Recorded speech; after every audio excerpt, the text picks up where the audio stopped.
ഐശ്വര്യ പൂജയ്ക്ക് തന്നെ വിളിച്ച ക്ഷീണമായി കാണും ചെറിയച്ഛനും സാറയ്ക്കും അല്ലേ? അവരെന്താ ചിന്തിക്കുന്നതെന്ന് നമ്മളെങ്ങനെ അറിയാനാ?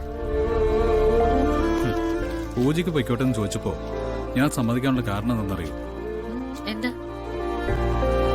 അച്ഛനും അമ്മയും കണിമംഗലത്തുനിന്ന് തൽക്കാലം ഇറങ്ങി വരാൻ തയ്യാറില്ല. ഇനി കണിമംഗലത്തിന് എന്തെങ്കിലും ദോഷം വന്നാൽ അച്ഛനും അമ്മയും ആയിരിക്കുമല്ലോ അത് ആദ്യം ബാധിക്കുക. ആ ഉദ്ദേശം എന്റെ മനസ്സിലുണ്ടായിരുന്നു.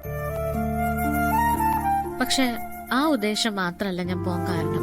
പിന്നെന്താ? കൊറേ കാലം മുൻപ് ഏത് സമയത്തും വിദേശത്ത് നടന്നിരുന്ന പയ്യനുണ്ടായിരുന്നു കണിമംഗലത്ത്.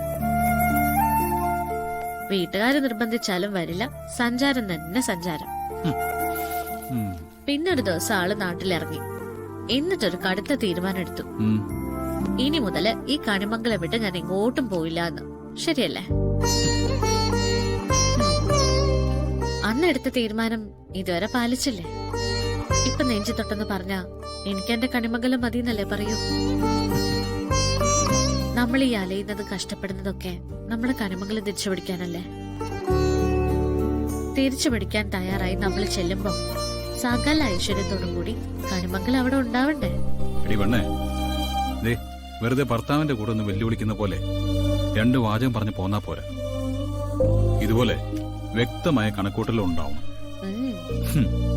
ഇതുകൊണ്ടല്ലേ എന്റെ മുത്തശ്ശിയും അമ്മയൊക്കെ ചെറുക്കൻ സേഫ് ആണെന്ന് പറഞ്ഞ് നടക്കുന്നത്. ഓഹോ, അങ്ങനെ ഒരു പറച്ചിലുണ്ടോ? ഞാൻ കേട്ടിട്ടില്ലല്ലോ. ആഹാ, കേൾപ്പിച്ച് തന്നാ പോരെ? എങ്ങനെ? ആ, അതിപ്പോ സിമ്പിളാ. ഞാനൊന്ന് മുഖം താഴ്ത്തിയിരുന്ന കനത്ത ശബ്ദത്തിൽ സംസാരിച്ചു തുടങ്ങിയാലേ മുത്തശ്ശിക്ക് മനസ്സിലാവും ഞാൻ നല്ല ടെൻഷനിലാണെന്ന്. ഇനി അങ്ങ് എന്നെ ആശ്വസിപ്പിച്ചാൽ പറ്റുമെന്ന് തോന്നിയാൽ അവരുടെ കയ്യിൽ ആശ്വസിപ്പിക്കാനുള്ള മരുന്നെന്താ? രാധിക. ഇവള് കൂടെ ഇല്ലടാ മോനെ. ഇവള് കൂടെ ഉണ്ടാവുമ്പോ നീ എന്തിനാ പേടിക്കുന്നേ? ഇവള് ഐശ്വര്യമുള്ള പെണ്ണല്ലേ, തീരുമാനമുള്ള പെണ്ണല്ലേ എന്നൊക്കെ പറഞ്ഞ് ചോദിക്കില്ലേ? മുഴുവനായിട്ടങ്ങ് പഠിച്ചു വെച്ചിരിക്കുവല്ലേ? അങ്ങനെയൊന്നുമില്ല, പഠിക്കാനായിട്ട് ഇനി ഒരുപാടുണ്ട്.